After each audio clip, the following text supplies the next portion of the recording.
John labla Amérique.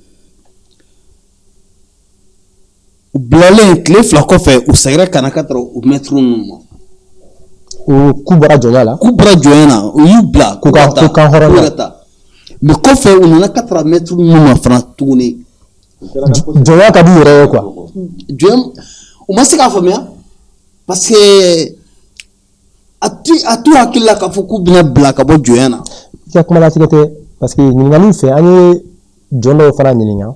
olu yɛrɛ ko ayi k'olu tɛ fɛ ka kan hɔrɔnya. N'o de don exemple de don jɔn parce que a kana jugu la u delila la de a donni sugu u hakili la déjà u t'a dɔn k'a fɔ u bɛ bɔ jɔnya na u kun t'a dɔn k'a fɔ k'u bɛ bila donc maintenant u bilalen o tile fila kɔfɛ u nana ka taara o mettre ma k'olu bɛ taa yɔrɔ jumɛn taa yɔrɔ t'u la. Donc sisan an kan ka wuli de sa ka sensibilisation kɛ comme américain ninnu y'a kɛ cogo min na k'u sensibiliser k'u lafaamuya k'a fɔ tiɲɛ na jɔnya tile banna. Mais ni minnu fana bɛ yen ni ɲɛ b'a la n'u ka nafa bɛ jɔnya nin de kɔnɔ. An fana miliyɔn caman de bɛ yen n'an bɛ Mali kɔnɔ an fana ko an tɛ sɔn o ma ni minnu bɛ k'o imposer jɔnw kan ko wajibi olu ka intérêt de b'o la. An fana ko bon d'accord maintenant min de san an b'a lajɛ cogoya bɛɛ la ka yira u la ka fɔ aw kelen tɛ hɔrɔnw ye. E ye hɔrɔn de ye walima ne ye hɔrɔn de ye. ça fait e yɛrɛ bɛ ka jɔnya nin contrôle la e yɛrɛ de tɛ fɛ sisan jɔnya nin ka continuer tugun quoi. Jamais c'est fini. Mais ni jɔn minnu yɛrɛ dɔw bɛ yen a ka di jɔn dɔw yɛrɛ u tɛ fɛ ka bɔ jɔnya nin kɔnɔ. An b'u sensibiliser ni kɔni tiɲɛ na ne tɛ u ne b'u sensibiliser ne b'u lafaamuya. K'a sɔrɔ kɛlɛ tɛ. K'a sɔrɔ kɛlɛ tɛ woyo tɛ. Mais i n'a sɔrɔ nafa dɔ bɛ olu kan e bɛna olu ka o nafa sɔrɔda e bɛna bila u n'o cɛ. Ne bolo u m'a faamuya de faamubaliya de don. Maanifin bɛɛ kan ka dɔ kɛ hadamaden bɛɛ kan ka dɔ kɛ. I man ka sigi k'i bolo fila da i sen kan ko mɔgɔ de b'a ɲini k'a d'i ma o tɛ laban. D'accord ça veut dire minnu sɔrɔ n'o jɔnya ma a bɛ komi sisan a ka d'u ma o de ka d'u ye mais n ko jɔn bɛ baara kɛ. Ayi min ka min fɔ maanifin mana kɛ cogo o cogo hadamaden dɔw bɛ yen nɔ u bɛ siraw ta dɔw bɛ yen nɔ u bɛ jɛngɛnen don fo an ka kuma ɲɔgɔn de fɛ an ka ɲɔgɔn sensibiliser k'a fɔ hɔrɔnya silamɛya a se ka taa diɲɛ na i se ka balo hadamaden na i bɛ dɔ de kɛ an kana jigin jɔn ninnu na koyi ne b'o fɔ aw ye an kana jigin o la u y'u traumatiser de c'est à dire u hakili yɛrɛ la kɔni olu ka ko kɔni c'est fini bon an minnu kelen-kelennaw bɛ yen nɔ sa an y'a jira k'a fɔ tiɲɛ na a ma ban a ma sunya ka ban mɔgɔ bɛ yen nɔ minnu b'u dɛmɛ an b'u dɛmɛ fo au victoire finale. Dɛmɛli sugu jumɛn? Dɛmɛli sugu bɛɛ dalakan n'an bɛ se. Hakilinata quoi. Hakilila n'an bɛ se fanga fana n'an bɛ se. Mais i ye fanga min fɔ sisan n'a a nana o ye hakilinata n'o ma marché ni dalakan ma marché parce que est ce que balimaya dɔw fana ma dilan san 50 kɔnɔ san 100 nin kɔnɔ ni a nana se niveau dɔ ma est ce que olu teriya ninnu bɛɛ tɛna tiɲɛ o balimayaw tɛna tiɲɛ. A tɛ tiɲɛ abada parce que a tɛ tiɲɛ mun na faamubaliya de don n'u y'a faamuya o de b'a diya. Mais n'a ma faamu sisan nɔ. N'u y'a faamuya an b'u sensibiliser an bɛ continuer ko diɲɛ ko bɛɛ ye ka sigi ka baro de kɛ aw ka sigi ka kuma ni n ko fanga loi sariya an bɛ taa sariya bondaw de fɛ sariyaw bɛ yen nɔ mɔgɔ tɛ bin mɔgɔ kan o ayi olu m'a faamuya de mɔgɔ tɛ bin mɔgɔ kan sariyaw bɛ yen nɔ sariya in tɛ fana tɛ bɔ yen sariya bɛ yen sariya dafalenw bɛ yen. D'accord n bɛ kuma lasegin Kamara ma parce que ale ko jɔnya bɛ se ka dabila ka sɔrɔ balimayaw ma tiɲɛ e ye mun faamu o la ani teriyaw ma tiɲɛ. Bon u ye kuma minnu fɔ traumatisme tɛ o n ko mɔgɔ ninnu kabini u masaw u wolola nin de kɔnɔ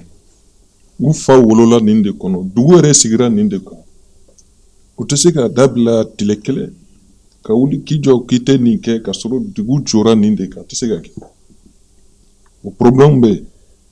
dɔw fana b'u to k'u b'a fɛ ka kɛ dugutigi ye u bɛ se ka kɛ cogo di. ça veut dire u ka dugutigiya fana tila u ni anw cɛ. U ni aw cɛ quoi. Awɔ o fana bɛ yen. o tɛ se ka kɛ quoi. non hali Bamako dugutigi bɛ o. mais o ye tiɲɛ. dugutigi bɛ Bamako an tɛ se ka sɔn o ma.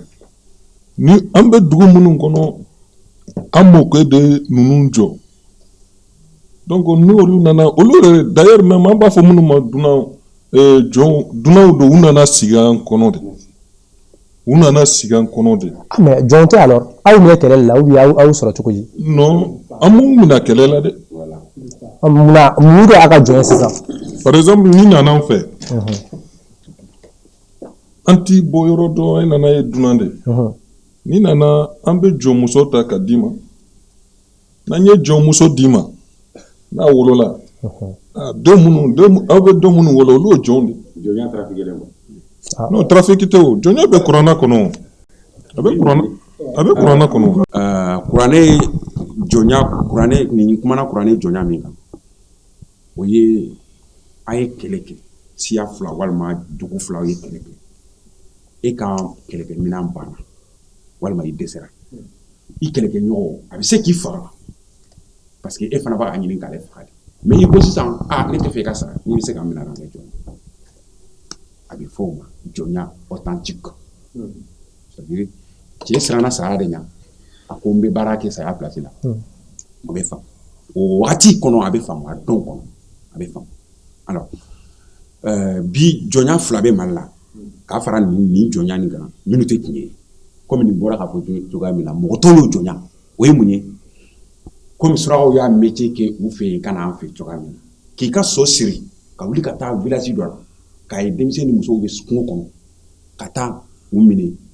ka u da so la ka taa n'u ye kilo 100 ɲɔgɔn na u ka mɔgɔw tɛ se k'u ye yɔrɔ min na o ye zon de ye o ye mɔgɔ zonw de ye u tɛ jɔ minɛ la ye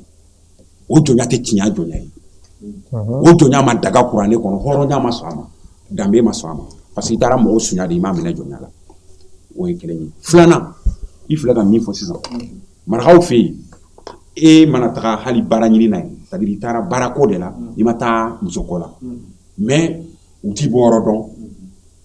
soit u t'a jɔmuso d'i ma yɛrɛ de komi i yɛrɛ ye maraka ye i y'a fɔ k'a kɛlɛ u bɛ jɔmuso suit la de n'i ye den sɔrɔ a fɛ i denw bɛ kɛ jɔn ye donc o fana ye jɔnya trafiqueli dɔ de ye parce que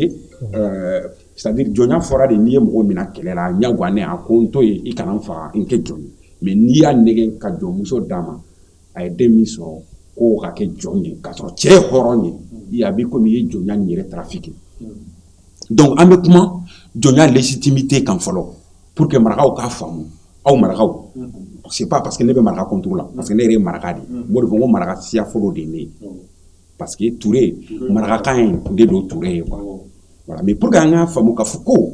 an ka jɔnya an bɛ min yɛrɛ an nɔrɔlen don min na k'an t'a bila de c'est pas légitime non Touré pourquoi c'est pas légitime parce que i yɛrɛ ko sisan jɔn minɛlen kɛlɛ la o ka dɔgɔ a la quoi peut-être n'i y'a jɔn sigi 100 o 100 i bɛ taa 2 dɔrɔn de sɔrɔ a la a dɔw bɛ yen jɔn namaralen jɔn namaralen ye mun ye jɔnmuso d'a ma ou bien kɛlɛkɛcɛ dɔ y'i dogo ka taga dɔ den minɛ dugu dɔ la k'a sɔrɔ kɛlɛ t'u ni ɲɔgɔn cɛ a tagara den in suɲa a n'a muso ou bien kamalen suɲa ka na n'a ye o ye jɔnya namaralen ye o y'a cɛ jitɔlama de ye o t'i kɛ danbetigi o t'i kɛ cɛfarin ye jɔn contre la. non min fana min f'i ye fɔlɔfɔlɔ a fana kun kɛ dɛsɛ bɛ dɔw fɛ olu dɔw fɛ olu bɛɛ tɛmɛna min fana o qualité fɔ bon min ka jaabi la i ko kuranɛ nana ni jɔn ye ni min ɲininka ne silamɛya fɔ kuranɛ nana ka jɔnya de faga k'a faga ala k'a cɛ k'a faga ni mais a bɛ silamɛya mɔgɔ mun arranger ni jɔnya m'o arranger olu y'a ta ka dankari bɔ a la ka yɛlɛma an bolo ka kɛ commerce o tɛ ne ye kuranɛ kumakan fɔ ye kira nana fɔlɔfɔlɔ i b'a fɔ an y'a fɔ ko jɔnya bɛ sɔrɔ ka taa bin mɔgɔ de kan kira ko ko ka bɛn da ko ka mɔgɔw ka kɛ sugu ko man ka bɛn mɔgɔ kan mais n'an bɛ kule ko silamɛya ye ko jɔn ne ko silamɛya de ye jɔnya kan ka dabila ka eliminer pewu parce que silamɛya man di nɔfɛ de ka bɛɛ ye liberté d'i ma. mais u ka liberté b'u bolo. non u ka liberté t'u bolo yɔrɔ ko furu ye aw ko u ta aw denw furu u ta aw denw furu u na aw man kan silamɛya ko ko bɛɛ ye kelen de hali musiki k'an bɛɛ ye kelen a bɛ hakili to silamɛya ko ko bɛɛ ye kelen de bon n'a ye silamɛya la o b'a fɔ ka silamɛya sɔsɔ ne ma fili dɛ a b'a ka prophète sɔsɔ n'i y'a lajɛ a b'a ka prophète sɔsɔ o ka bɔ yen an ka sariya n'o ye Mali sariya ye an bɛɛ bɛ base an yɛrɛ ka sariya dɔ bila k'o ka taama an bɛɛ kan bɛɛ bɛ sariya kɔfɛ sariya de bɛ bɛɛ ye o sariya nana ka kɔnɔni k'a y'a kabila. I ka kuma tɛ o kuma mɔgɔ bɛ kɛ na sa i tɛ kɛ Mali de kɔnɔ o kuma sariya minnu bɛ yen nɔ préfet minnu bɛ yen nɔ ani commandant maire minnu bɛ yen nɔ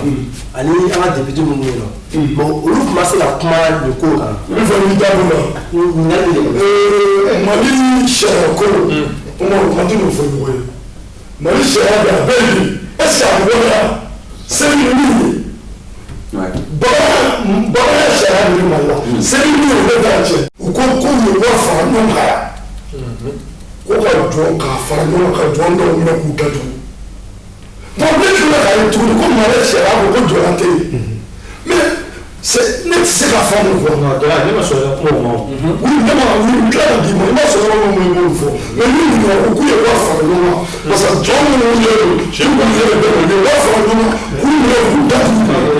pour que ne tila ka ban ba la. n'u ma sɔn a y'o kɛ. a ye mori minnu ye o la taga o y'a fɔ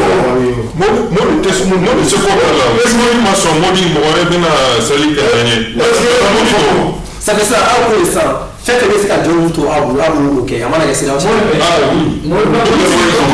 dugu sigi kan don. ne olu tun ye ma sɔrɔ la fɔlɔ jɔnya min bɛ nana waati min aw fɛ yen. n ti yɔrɔ wɛrɛ dɔn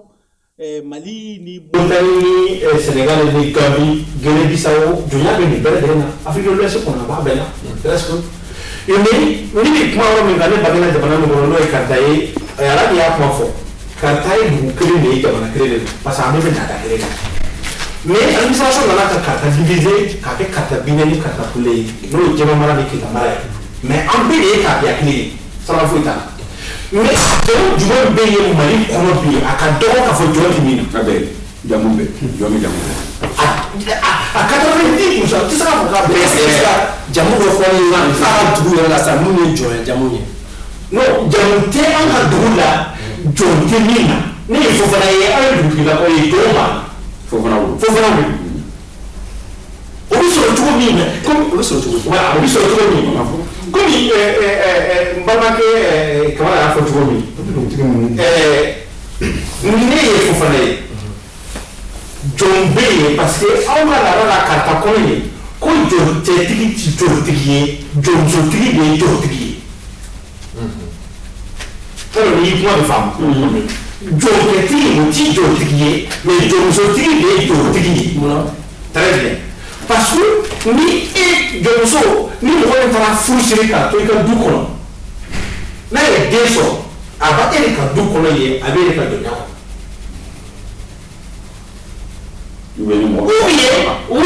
dɔnkali o ye kuma ye parce que o y'a tiɲɛ yɔrɔ min fɔ dɛ o ye dɔnkali ye ye ka taga ka taga a sunkurunin tigɛ ka tulonkɛ kɛ n'a ye jɔn ka jɔn sunkurunin tigɛ hɔrɔn dɔ ka taga jɔnmuso tulonkɛ kɛ ni jɔnmuso ye o bɛ kɛ o la den jumɛn sisan wala jɔn den a bangera du min kɔnɔ olu ka jɔn parce que jɔnmusotigi de ye jɔntigi ye ça fait ça hali hɔrɔn ye den sɔrɔ jɔn fɛ jamu bɛ ka jumɛn jɔn na sisan fa ka ye fa de ye mun bɛ da ale siya bɛ taa baara ba ta ko de la parce que a bɛ ba de f'i ye n'i tɛna ɲɔ kɔ i mana ɲɛbɔ jɔnmuso fɛ anw fɛ i bɛ s'a marifaw ma laada min kan ka ladilan n'o y'a hɔrɔnya sɔrɔ yen i b'a furu ka bɔ jɔnya la ka taga f'i est ce que o b'i ka yɔrɔ la o b'i ka yɔrɔ la kolotigɛ ka taa jɔnmuso sɔrɔ yen nɔ ka taa furu non ale ka kuma min sigi la o ti nin fan 50 laban in ye o an ni e bɛ ka min fɔ sisan olu kun ɲɛfɔ a tɛ kɛ sisan non a tɛ kɛ sisan parce que anw ni jɔnw ni ɲɔgɔn cɛ n bɛ cɛkɔrɔba ka kuma dɔ sɔn ji la sɛbɛn dɔ kɔnɔ bi an ni jɔnw ti ɲɔgɔn cɛ ka cɛnimusoya la mais dugubaw fɛ yen Karita kɔnɔ yen minnu n'u ka jɔnw bɛ tiɲɛ ta